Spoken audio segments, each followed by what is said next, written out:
میں اپنے موکل کی ضمانت کے لیے کوئی راہ نکال ہی لیتا۔ یہ بات میں نے اپنے کلائنٹ پر واضح کر دی تھی۔ بہرحال وہ بوڑھی عورت اس میں خوش تھی کہ میں اس کے بیٹے کا کیس لینے کے لیے تیار ہو گیا تھا۔ مذکورہ کیس آج صبح 8:30 بجے میرے سپرد کر دیا گیا اور 10 بجے عدالتی کارروائی کا آغاز ہو گیا تھا۔ دونوں وکلاء کی رضامندی ملتے ہی جج نے 1 ہفتے بعد کی تاریخ دے کر عدالت برخاست کرنے کا اعلان کر دیا۔ "The court is adjourned." آگے بڑھنے سے پہلے میں اس کیس کا پس منظر آپ پر واضح کرتا چلوں تاکہ عدالتی کارروائی کے دوران میں آپ کا ذہن کسی الجھن کا شکار نہ ہو۔ اس میں سے بیشتر باتیں مجھے کیس فائل کے مطالعے سے معلوم ہوئیں اور دیگر بہت سی باتیں اور اہم نکات میں نے اپنی محنت اور تگ و دو سے حاصل کیے ہیں۔ میرے موکل کی کہانی دلچسپ ہونے کے ساتھ ہی عبرت ناک بھی ہے اور بہت سے لوگوں کے لیے اس میں مفید سبق بھی پوشیدہ ہے اگر انسان غور و فکر کرے تو، ورنہ میرا موکل خلیل ایک عمر رسیدہ بیوہ کا اکلوتا بیٹا تھا۔ وہ اس معاشرے کے متوسط طبقے سے تعلق رکھتا تھا۔ ان کی گزر بسر ٹھیک ٹھاک ہو رہی تھی کہ بیٹھے بٹھائے ایک مصیبت نے ان کا دروازہ دیکھ لیا۔ اس میں خلیل کی بدقسمتی سے زیادہ اس کی حماقت کا ہاتھ تھا۔ وہ ایک انجانی مصیبت کو دعوت دے بیٹھا تھا اور اس مصیبت کا نام تھا قاضی قیوم۔ قاضی قیوم ایک بے پناہ شاطر اور موقع شناس شخص کا نام تھا۔ ممتاز منزل کے قریب ایک عمارت میں اس نے اپنا دفتر بنا رکھا تھا۔ در حقیقت وہ ایک فلیٹ تھا جسے دفتر کی شکل دے دی گئی تھی۔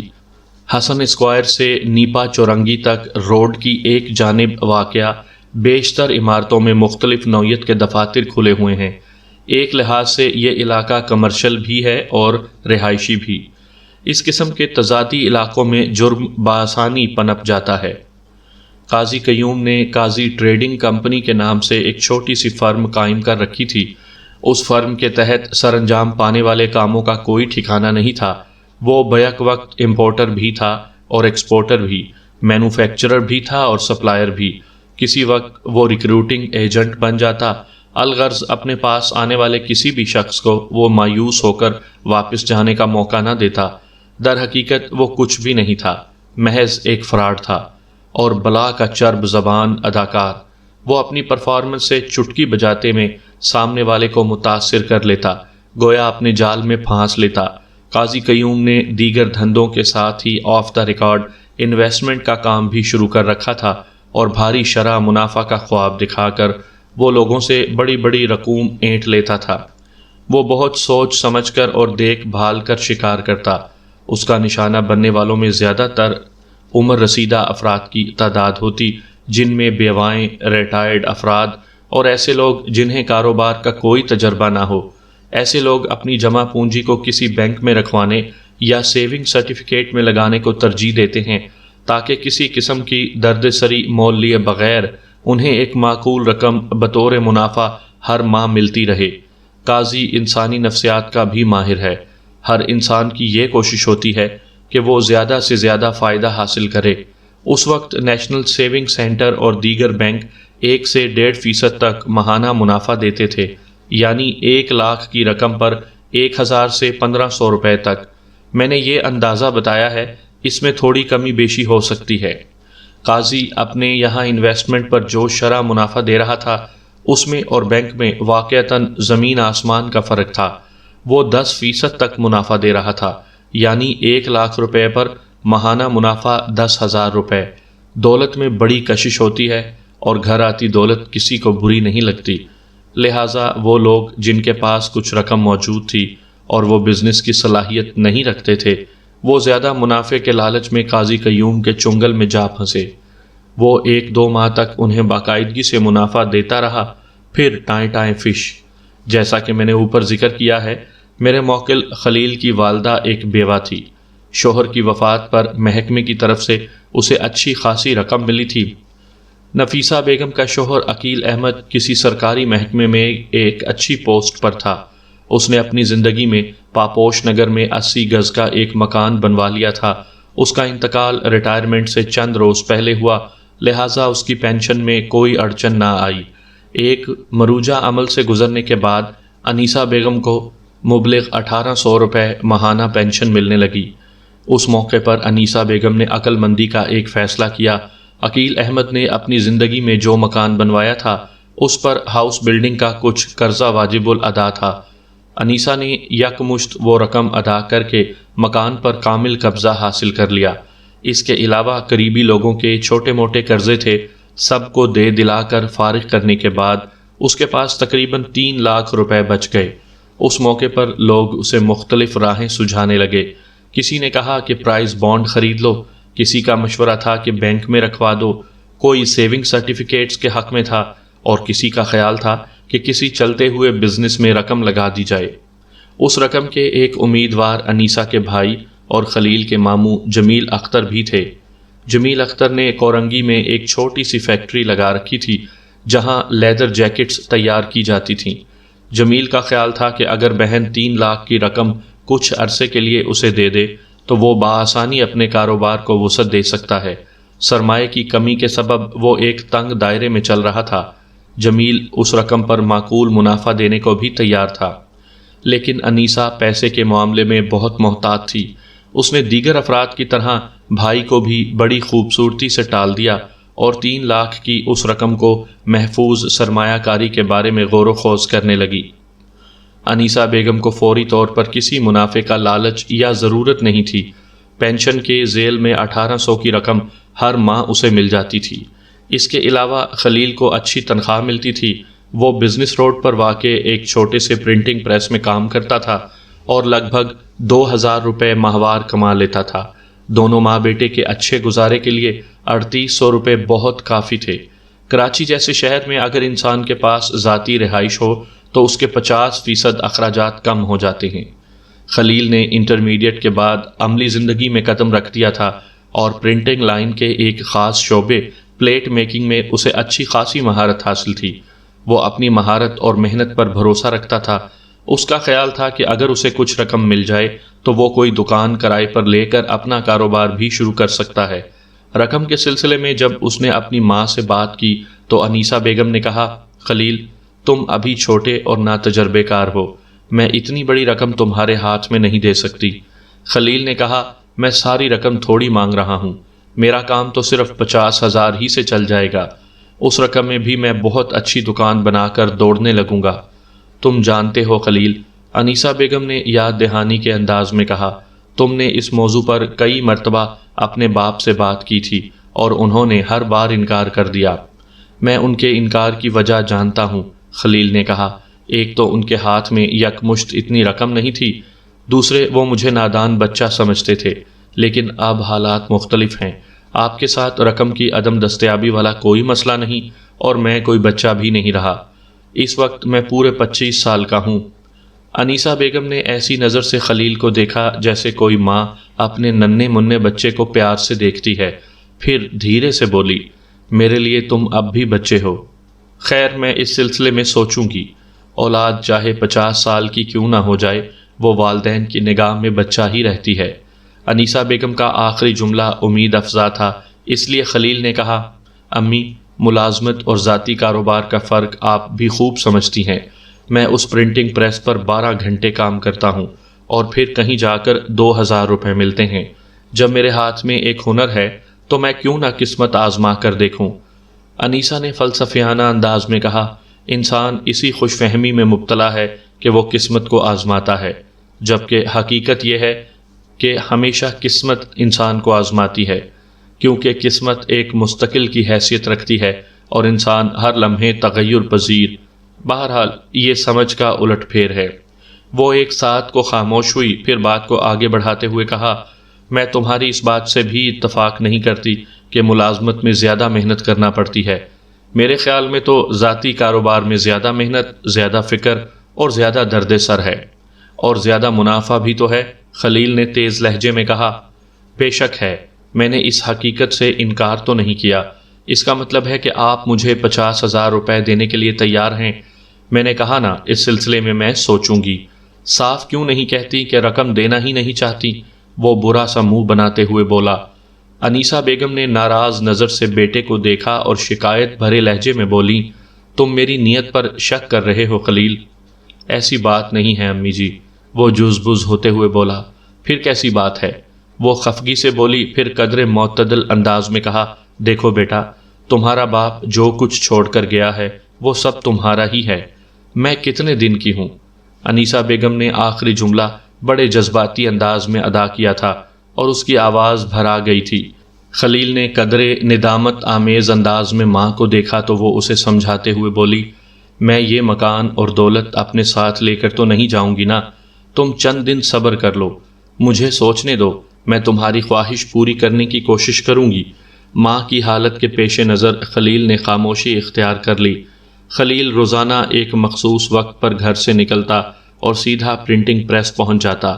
یہ اس کی خوش قسمتی تھی کہ گھر سے روزگار کے ٹھکانے تک اسے سیدھی ایک بس مل جاتی، جو کہ اس کے لیے کسی نعمت سے کم نہ تھی، ورنہ کراچی میں بسنے والے اکثر افراد کو 2 بسیں بدل کر اپنی ملازمت تک پہنچنا پڑتا ہے۔ وہ اپنی آمد و شد کے لیے اس بس پر پوری طرح اعتماد کر رہا تھا۔ بس کے توسط سے ہی اس کی ملاقات شکیل سے بھی ہو گئی۔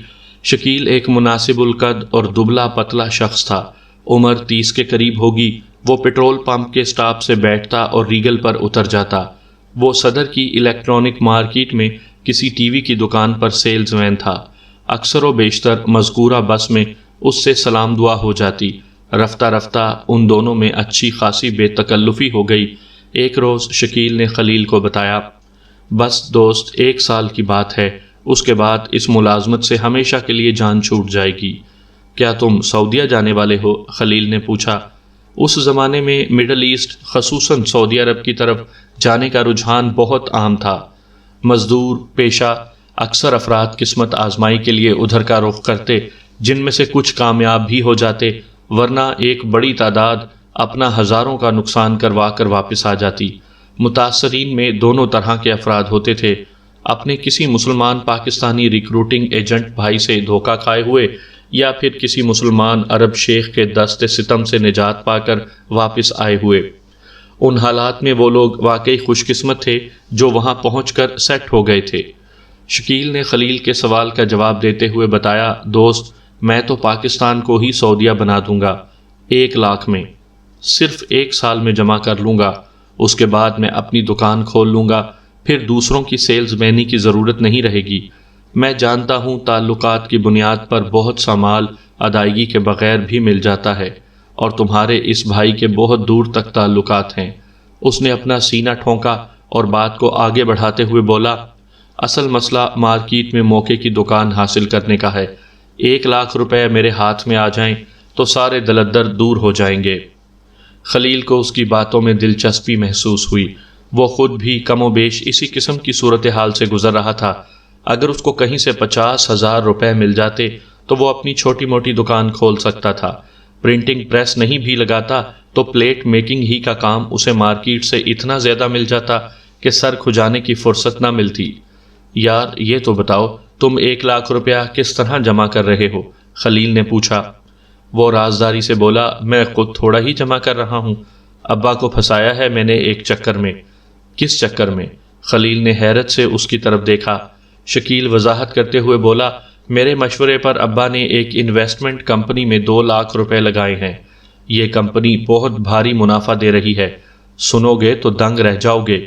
اتنا کہہ کر شکیل خاموش ہوا اور فخریہ انداز میں خلیل کو دیکھنے لگا۔ جب خلیل نے کچھ بول کر نہیں دیا تو وہ بات کو آگے بڑھاتے ہوئے بولا، میں نے جس کمپنی کا ذکر کیا ہے وہ 10% منافع دے رہی ہے، یعنی 1 لاکھ روپے کی رقم پر 10,000 روپے اور 2 لاکھ پر 20,000 روپے۔ یہ منافع ماہانہ ہے یا سالانہ؟ خلیل نے استفسار کیا۔ ارے بھائی ماہانہ، وہ قدرے جوش میں بولا۔ یقین نہیں آ رہا، بے ساختہ خلیل کی زبان سے نکلا انداز بڑبڑانے والا تھا۔ شکیل نے وضاحتی لہجے میں کہا، پہلے مجھے بھی یقین نہیں آ رہا تھا، لیکن تجربہ کسی یقین کا محتاج نہیں ہوتا۔ 1 ماہ بعد جب میں نے 2 لاکھ پر 20,000 روپے منافع اٹھایا تو یقین کرنے کے سوا کوئی چارہ بھی نہیں تھا۔ انشاءاللہ آئندہ ماہ پھر اتنی ہی رقم مجھے مل جائے گی۔ اس طرح تو تم 5 ماہ میں ہی 1 لاکھ روپے جمع کر لو گے۔ بظاہر ایسا ہی نظر آتا ہے، لیکن میں نے جو چکر چلایا ہے اس کی روح سے مجھے مذکورہ رقم اکٹھا کرنے میں 10 ماہ لگیں گے، اس نے پرخیال انداز میں کہا۔ خلیل الجھ کر رہ گیا۔ یہ کیا بات ہوئی؟ بات دراصل یہ ہے کہ میں نے ابا کو 5% ماہانہ منافع کا بتایا ہے۔ شکیل اپنی اسکیم کو خفیہ گوشے واہ کرتے ہوئے بولا، یعنی 2 لاکھ کی رقم پر ماہانہ 10,000 روپے۔ اب حقیقت یہ ہے کہ مجھے جو 20,000 کا منافع ملتا ہے اس میں سے 10,000 میں ابا کو تھما دیتا ہوں اور باقی 10,000 میں اپنے پاس جمع کر رہا ہوں۔ انشاءاللہ زیادہ سے زیادہ 1 سال میں میں اس قابل ہو جاؤں گا کہ اپنی دکان کھول سکوں۔ ویسے ایک بات ہے۔ وہ بات کرتے کرتے رکا، ایک لمحے کو توقف کرنے کے بعد دوبارہ گویا ہوا، میں نے تہیہ کر رکھا ہے، جیسے ہی میں اپنا ٹارگٹ حاصل کرنے میں کامیاب ہوا میں ابا کو حقیقت حال سے آگاہ کر دوں گا۔ اگرچہ وہ 5% ماہانہ پر بہت خوش ہیں، یہ بہت بڑی شرح منافع ہے۔ خلیل نے پرسوچ انداز میں کہا، تم بالکل ٹھیک کہہ رہے ہو۔ سرکاری بینک اور سیونگ سرٹیفکیٹس والے تو رہے ایک طرف، پرائیویٹ سیکٹر میں بھی 2-2.5% ماہانہ سے زیادہ منافع نہیں مل رہا۔ تم نے جس انویسٹمنٹ کمپنی کا ذکر کیا ہے وہ واقعی بہت حیرت انگیز ہے۔ کیا نام بتایا ہے تم نے اس کمپنی کا؟ نام ابھی میں نے کہاں بتایا ہے، شکیل نے زیر لب مسکراتے ہوئے کہا، پھر بولا، تمہاری دلچسپی کو دیکھتے ہوئے میں سوچ رہا ہوں کہ تمہیں اس کمپنی کا نام بتا ہی دینا چاہیے۔ ایک لمحے کے توقف کے بعد اضافہ کرتے ہوئے اس نے کہا، قاضی انویسٹرز کی بات کر رہا ہوں۔ آئندہ 10 منٹ میں وہ خلیل کو قاضی قیوم کی انویسٹمنٹ کمپنی کے بارے میں پوری تفصیل سے آگاہ کر چکا تھا۔ قاضی انویسٹر کے بارے میں جان کر خلیل خاصا اطمینان محسوس کرنے لگا۔ اس کا ذہن بڑی تیز رفتاری سے ایک بھاری انویسٹمنٹ سے متعلق سوچنے لگا۔ اس کی والدہ کے پاس 3 لاکھ روپے کی رقم موجود تھی۔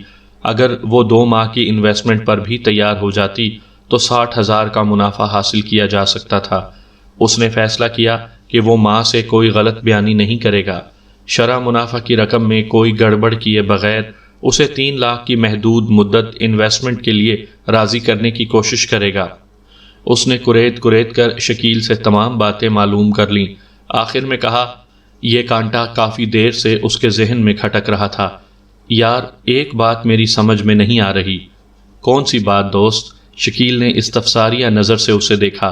خلیل نے کہا، جب تمہارے باپ کے پاس 2 لاکھ روپے موجود تھے تو اس نے کاروبار شروع کرنے کے لیے تمہیں 1 لاکھ کیوں نہیں دے دیے؟ دوست، بات دراصل یہ ہے کہ ابا مجھ پر بھروسہ نہیں کرتا، شکیل نے بتایا۔ گھی سیدھی انگلی سے نہیں نکل رہا تھا، اس لیے میں نے یہ چال چلی ہے۔ اس میں ہم دونوں کا فائدہ ہے، نقصان کسی کا نہیں۔ ٹھیک کہتے ہو تم، شکیل سوچ میں ڈوبے ہوئے لہجے میں بولا۔ رقم کے معاملے میں والدین اپنی اولاد پر کم ہی اعتماد کرتے ہیں۔ میری ماں بھی مجھے بچہ ہی سمجھتی ہے۔ اس کے پاس 3 لاکھ روپے ہیں، لیکن 50,000 مجھے دینے کو تیار نہیں۔ اگر میرے ہاتھ میں 50,000 کی رقم آ جائے تو میں بھی اپنا کام شروع کر سکتا ہوں۔ مجھ سے سبق سیکھو دوست، شکیل نے کہا۔ وہی کرو جو میں نے کیا ہے، تمہارا مسئلہ تو صرف 2 ماہ میں حل ہو جائے گا۔ اگر قاضی صاحب کے پاس جانے کا ارادہ ہو تو مجھے بتانا، میں خود تمہارے ساتھ چلوں گا۔ ٹھیک ہے، میں 1-2 دن بعد تمہیں بتاؤں گا، خلیل نے ایک فیصلے پر پہنچتے ہوئے کہا۔ پہلے میں اپنی ماں سے بات کر لوں۔ اس روز خلیل کا کام میں دل نہیں لگا، رہ کر قاضی انویسٹرز اس کے ذہن میں گھوم جاتا۔ اسے یقین نہیں آ رہا تھا کہ کوئی کمپنی اتنا زیادہ منافع بھی دیتی ہوگی۔ اگر شکیل کا کہا ہوا سب کچھ سچ تھا تو پھر اس موقع سے فائدہ نہ اٹھانا عظیم ترین حماقت ہوتی۔ اس نے تہیہ کر لیا، چاہے جیسے بھی ہو وہ اپنی ماں کو قاضی انویسٹرز میں رقم لگانے پر آمادہ کر لے گا۔ جب انسان کا ذہن کسی خاص نقطے پر مسلسل سوچنا شروع کرتا ہے تو کئی نقطے ابھر کر سامنے آ جاتے ہیں۔ ایک مسئلے کے متعدد حل روشن ہو جاتے ہیں۔ غور و فکر کرنے کی اسی لیے تاکید کی گئی ہے کہ اس کے نتیجے میں الجھن سلجھن میں بدل جاتی ہے اور سوال جواب کی صورت اختیار کر لیتا ہے۔ جب خلیل گھر پہنچا تو ماں کو گھیرنے کے مختلف طریقے وضع کر چکا تھا۔ اسے یقین تھا کہ وہ اپنے مقصد میں 100% کامیاب رہے گا۔ انیسہ بیگم 3 لاکھ روپے دبائے بیٹھی تھیں۔ اگر وہ خلیل کی ایما پر اس رقم کو قاضی انویسٹرز کے ہاں لگا دیتی تو ماہانہ 30,000 روپے منافع ملنا شروع ہو جاتا، یعنی صرف 2 ماہ میں 60,000 روپے۔ خلیل کی ضرورت 50,000 سے پوری ہو جاتی۔ گویا اگر وہ ماں کو کم از کم 2 ماہ کی انویسٹمنٹ کے لیے بھی تیار کر لیتا تو اس کا کام بن جاتا۔ اسی رات سونے سے قبل اس نے اپنی ماں سے بات کی۔ اس واقعے کو 1 ہفتے سے زیادہ ہو گیا تھا جب خلیل نے انیسہ بیگم سے 50,000 مانگے تھے اور سوچنے کا اڑنگا لگا کر وقتی طور پر بات کو ٹال دیا تھا۔ میرے ذہن میں ایک بہت اچھا آئیڈیا آیا ہے، اس نے ماں سے کہا۔ آپ کا ایک مسئلہ آسانی سے حل ہو جائے گا اور میرا بھی کام نکل جائے گا۔ تمہیں میرے کون سے مسئلے کی فکر لگی ہوئی ہے؟ انیسہ بیگم نے چونک کر پوچھا۔ انویسٹمنٹ، وہ ماں کے چہرے پر نظر ٹکاتے ہوئے بولا۔ انیسہ نے گہری نگاہ سے اسے گھورا اور بولی، تم ان 3 لاکھ کو بھولو گے نہیں؟ امی، وہ بے حد سنجیدہ ہو گیا۔ میں آپ کا اکلوتا بیٹا ہوں، آپ سے دشمنی نہیں کر سکتا۔ آپ خواہ میری نیت پر شک نہ کریں۔ خیر، تم ان باتوں کو چھوڑو، انیسہ بیگم جلدی سے بولی۔ اپنے ذہن میں آنے والے آئیڈیا کے بارے میں بتاؤ۔ ماں کی دلچسپی کو دیکھتے ہوئے خلیل کا حوصلہ بڑھا۔ وہ انیسہ کو تفصیل سے آگاہ کرنے لگا۔ مجھے ایک صاحب کا پتہ چلا ہے، وہ لوگوں سے بڑی بڑی رقوم لے کر اپنے مختلف کاروبار میں لگاتے ہیں اور بہت ہی ہینڈسم منافع دیتے ہیں۔ بچے، انگلش کے الفاظ بول کر تم مجھے متاثر کرنے کی کوشش نہ کرو، انیسہ بیگم نے قدرے سخت لہجے میں کہا۔ یہ بتاؤ وہ صاحب کون ہیں اور ان کا حدود اربا اور جغرافیہ کیا ہے، اور سب سے بڑی بات یہ ہے کہ وہ کس شرح سے منافع دیتے ہیں۔ خلیل نے ماں کو قاضی قیوم اور اس کی انویسٹمنٹ کمپنی قاضی انویسٹرز کے بارے میں تفصیلاً بتایا، پھر کہا، وہ 10% ماہانہ منافع دیتے ہیں۔ ناممکن، انیسہ بیگم نے کہا اور ان کی آنکھیں حیرت سے پھیل گئیں۔ پچھلے کچھ عرصے سے وہ مختلف قسم کی سرمایہ کاری کے بارے میں اچھی خاصی معلومات حاصل کر چکی تھی۔ وہ جانتی تھی کہ سیونگ سینٹر زیادہ سے زیادہ دوسرے بینک کتنا منافع دے رہے ہیں۔ اسی تناظر میں 10% ماہانہ منافع کے ذکر نے اسے جھٹکا پہنچا دیا۔ امی، میں آپ سے جھوٹ کیوں بولوں گا؟ خلیل نے ناراضگی سے کہا۔ دیکھو بیٹا، میں نے تم سے زیادہ دنیا دیکھ رکھی ہے، اور اس دنیا میں 10% منافع والی بات قصے کہانی سے زیادہ کوئی حیثیت نہیں رکھتی۔ تم جانتے ہو تمہاری بتائی ہوئی شرح منافع کے مطابق ہمیں 3 لاکھ روپے پر ماہانہ 30,000 روپے منافع ملے گا، یعنی 3 ماہ میں 90,000 اور صرف 10 ماہ میں پورے 3 لاکھ۔ گویا 10 ماہ کی مدت کے بعد ہماری رقم دوگنی ہو جائے گی۔ 3 لاکھ انویسٹمنٹ اور 3 لاکھ منافع، کل ملا کر 6 لاکھ۔ اس نے آنکھیں پھیلائیں، چند لمحات کے لیے متوقف ہوئی، پھر بات کو آگے بڑھاتے ہوئے کہا، شاید تمہیں معلوم نہیں، سیونگ سینٹرز اور دیگر بینکوں میں کہیں 5 سال کے بعد جا کر رقم دگنی ہوتی ہے۔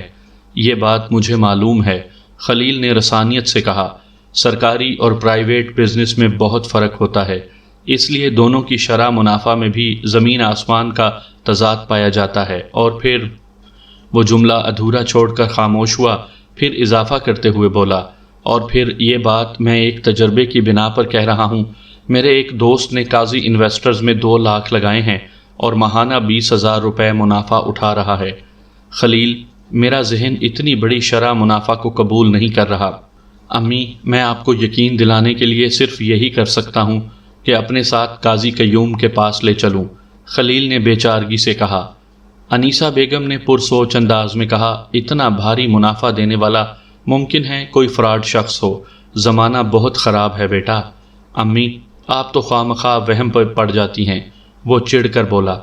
آپ کو ہر شے میں کیڑے نظر آنے لگتے ہیں۔ پچھلے کچھ عرصے سے کتنے ہی لوگوں نے آپ کو مختلف مشورے دیے ہیں، لیکن آپ نے کسی کی نہیں مانی۔ سرکاری بینک اور سیونگ سینٹر والوں پر بھی آپ کو بھروسہ نہیں، حتیٰ کہ اپنے سگے بھائی پر بھی بھروسہ نہیں۔ اگر رقم گھر میں رکھی رکھی چوری ہو گئی تو آپ کیا کر لیں گی؟ انیسہ نے بیٹے کی بات سنی تو اس کے چہرے پر تفکر ابھر آیا۔ چوری والی بات میں اچھا خاصا وزن تھا۔ ابھی چند روز پہلے ان کے گھر کے قریب چاندنی چوک میں ایک ڈکیتی ہوئی تھی۔ ڈاکو نقدی اور زیورات کے علاوہ گھر کا سارا قیمتی سامان بھی اٹھا کر لے گئے تھے۔ بہت سے لوگوں کو یہ بات معلوم تھی کہ انیسہ بیگم کے گھر میں ایک تگڑی رقم موجود ہے۔ اس خیال نے انیسہ کو تشویش میں مبتلا کر دیا، تاہم اس نے بیٹے کے سامنے خود کو کمزور ظاہر کرنا گوارا نہ کیا اور خاصے ترش انداز میں بولی، تمہیں اپنے ماموں کی حمایت لینے کی ضرورت نہیں، میں اپنے بھائی کو تم سے زیادہ جانتی ہوں۔ جمیل اختر کے پاس ایک مرتبہ رقم پھنس گئی تو نکالنا مشکل ہو جائے گی۔ وہ اس رقم کو کاروبار میں تو بعد میں لگائے گا، اس کی بیوی پہلے ہی آدھی رقم شاپنگ میں اڑا دے گی۔ بہت ہی فضول خرچ عورت ہے وہ۔ خلیل نے پینترا بدلا اور ایک نئے زاویے سے ماں کو قابو کرنے کی کوشش کرنے لگا۔ اس نے تجویز دینے والے انداز میں کہا، آپ اتنا تو کر سکتی ہیں، 2 ماہ کے لیے یہ رقم مجھے ادھار دے دیں، میں 60,000 کا منافع حاصل کرنے کے بعد اصل رقم آپ کو واپس کر دوں گا، بلکہ 10,000 زیادہ ہی دوں گا۔ میرا کام تو 50,000 میں حل ہو جائے گا، میری اتنی ہی ضرورت ہے۔ فائدے کی بات سب کو اچھی لگتی ہے۔ انیسہ بیگم بھی گہری سنجیدگی سے سوچنے لگی، تاہم بیٹے سے اس نے کہا، اس موضوع پر تو میں بعد میں بات کروں گی،